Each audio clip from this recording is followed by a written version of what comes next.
No. You're acting like, yeah, but you're also acting like you don't smoke it down to the roach, down to the bottom tippy. And when you inhale it, sometimes you just ingest it. I will have you know. Okay. I do smoke it down to the bottom tippy. Yes. Because I'm a cheap bitch. I paid for that shit. You know this motherfucker. That's where all the chemicals are. I'm using them. You are spending a lot. You're that person that like will get like the peanut butter. And then you're going to, instead of getting a new jar of peanut butter, you're going to stick the long spoon out there. And you're going to start scraping everything out of there. You're going to get every last bit of Jif out of that. 2 jars of peanut butter in the pantry right now. Yeah. One is freshly opened for all the sane people. Right. And one is mine because there's tiny bits left. And goddamn it, I'm going to make a sandwich out of that. And I'm not going to lie to you. I think the Jif company or whoever is the head. The head Jif? No, it's surrounded by Mr. Peanut. This is an elaborate plan by Mr. Peanut to save his kind. The head nut. The head nut. He invented the little creases on the bottom of the peanut butter jar that where the peanut butter gets in, and then there's no applicable tool to get it out, to extract that. Peanut butter scam. Yeah, it's a peanut butter scam. The great peanut butter scam. Mr. Peanut is a freaking capitalist. He wears a goddamn monocle, dude. Dude, he profits off the murder of his own kind. It's feed to a different species. He's a fucking monster. It's All Regrets podcast. This is the podcast about regrets with Sam Narani, 30s Pakistani female who's not working at the moment. And Omar Gonzalez, who's really good at profiling. I'm not good at profiling. You sound like a fucking god. All I know is stereotypes, and that's it. Female seems to be in her mid to late 30s. Very brown, too brown for my liking. Right. I like more on the light. All right, let me try it again. So I was on Twitter right now, and I know I just like looking at. I like looking at headlines and looking at articles, headlines, and then liking the post, thinking I'm gonna go back and read that article, and I never do. But while I was scrolling through on there, I saw something that terrified me, which was a snake coming out of a toilet. Apparently, that's possible now. Where was this at? In Texas. A snake swam through the toilet and comes out the other end, which significantly exemplifies the biggest fear I've ever had when sitting on the toilet, which is a snake coming up my butt and biting me. Yeah. The snake goes after my snake. I don't need that. Yeah. Although, I'm not going to lie to you, I think I could shit in any toilet. Once you worked in Sun Metro and you were forced to shit in the downtown toilet in the downtown station in El Paso, Texas, I feel like I could shit anywhere. I've trained myself for this. I'm not going to catch anything. I can literally go to any porta potty, take a shit, no problem whatsoever. I took a shit in the landfill when I was a garbage man. I took the shit in the landfill at the El Paso landfill. Yeah, in the porta potty there. I took a shit at the landfill. I took this shit at the landfill. I took this shit to the landfill to get dumped, and then I went into the porta potty and did some dumping of my own. Aw. Double dump. Double dumping. Yep. Double dump Tuesdays. Double dump Tuesdays. I'm not gonna lie to you. I feel like if I see a fat enough ass, I can call it a double dump. You know what I mean? Like, you go out there, Cardi B, making the style, make that step, man. Like, you get that whop, and then you go after the double dump. Yeah. Yes. Double dump. What? Double dump. What? Yeah. So snake in a toilet. Yeah. So one of my biggest regrets revolving a toilet, though, is that one time I was in the toilet and I was curious to see how it looked, how my butthole would look while taking a shit. What? Yeah. What? So. What? Yeah, okay. What? No, you repeat yourself. What? One of my biggest regrets. What? Is that while I was about to poop in the toilet, I decided to look at the butthole while I was pooping. And everything. What? Yeah. What? Why? I was curious. I was curious to see how.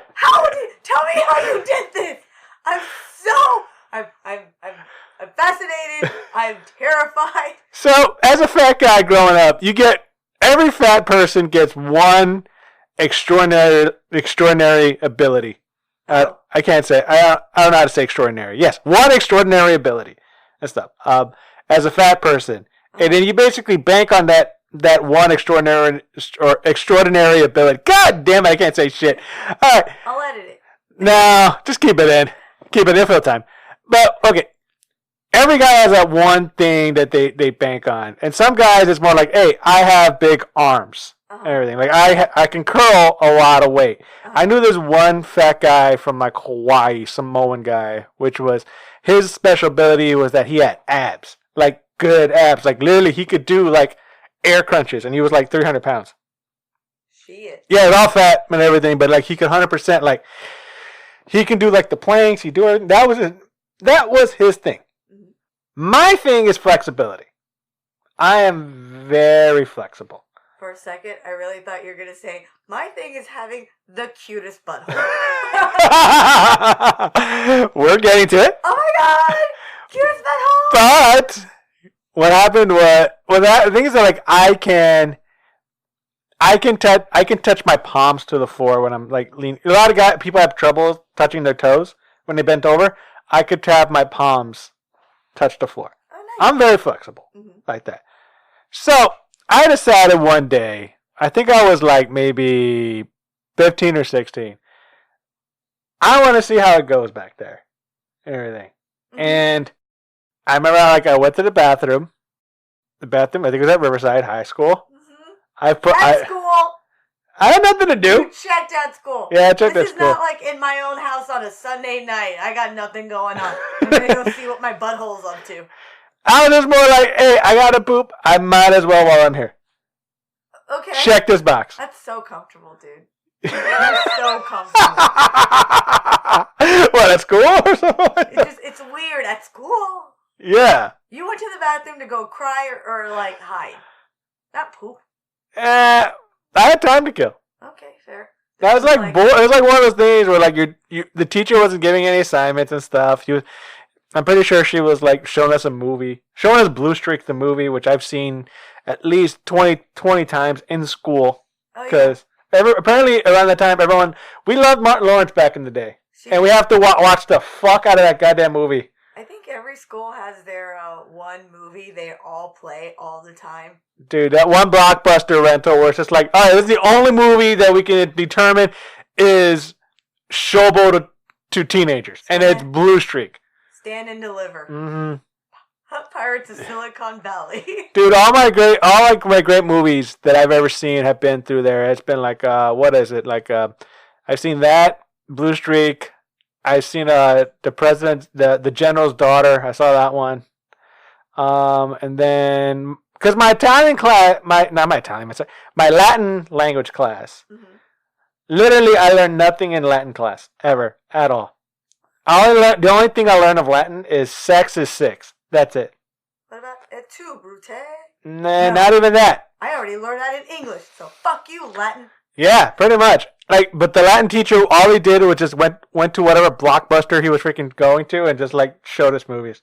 That's it. Hey, that's. Cool. I had 3 years of that, and that's how you graduate Riverside, functionally illiterate. And that's how I saw Blue Streak 25 times. So now we're going to talk about another streak I saw. Yeah. So tell me about your brown streak. Yeah, let's talk about my brown streak. So I was in the bathroom, Riverside, and everything, and I was like to poop, and I'm just thinking what goes back over there? Because I haven't really seen a poop thing. So I decided, okay, I'm going to do the air squat to poop. Instead of sitting down all the way, I'm going to have a little bit of height and stuff, hovering myself off the chair. I'm going to lean forward, and then I'm going to grab my package and lift it up so I can see what's going on through the back. Wait. And everything. Mm-hmm. So you're like... Picture this right now. I am, and I don't like it. I think the audience has turned this episode off. Just start skipping 30 seconds. Go ahead. Just wait for the next one. Yeah, just wait for the next one. It does not get better than this.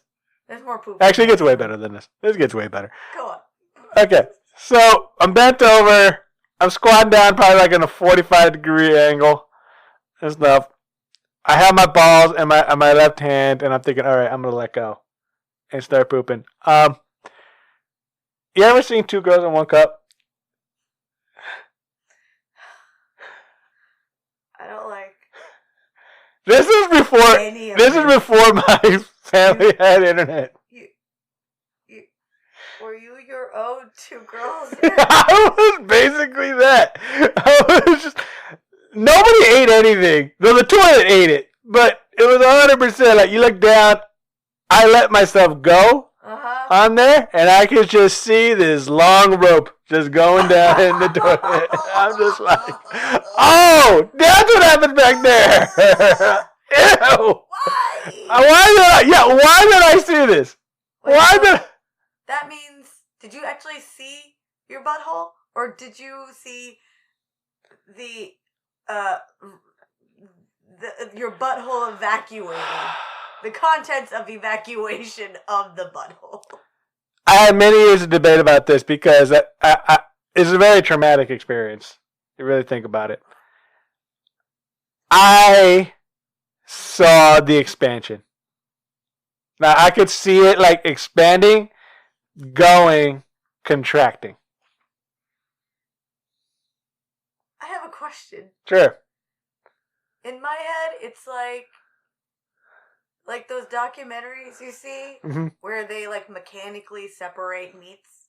Oh, okay. Do you think it's a kibasca? What is it like? Yeah. What kibasca? I know I'm not saying it right. Kibasca. Oh, and then like you're thinking like it's a sausage making factory. Oh, kielbasa. Kielbasa, yeah, or kielbasa factory, yeah. Well, no, it's like a giant meat grinder, but they'll take like a chicken carcass. Yeah. And just jam it all in there.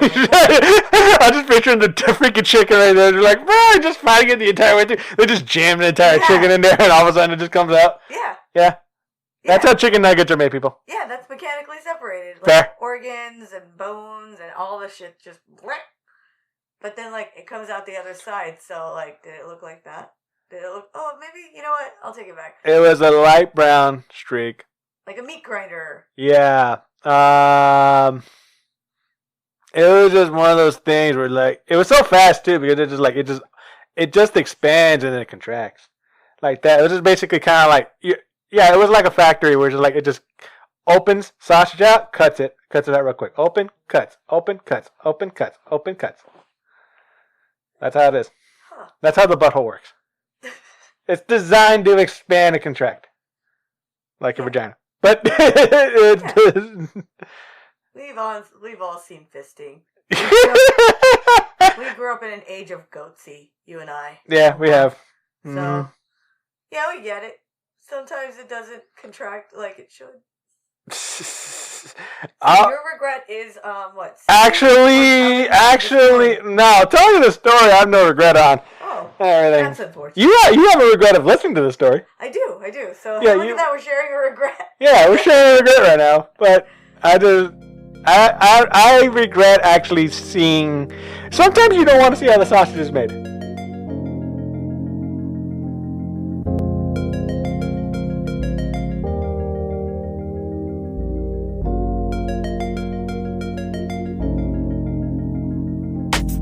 Thank you for listening to the All Regerts podcast with Sam Narani and Omar Gonzalez. Remember this, just because you have regrets doesn't mean you cannot live life as if you have no regrets. Have a wonderful day.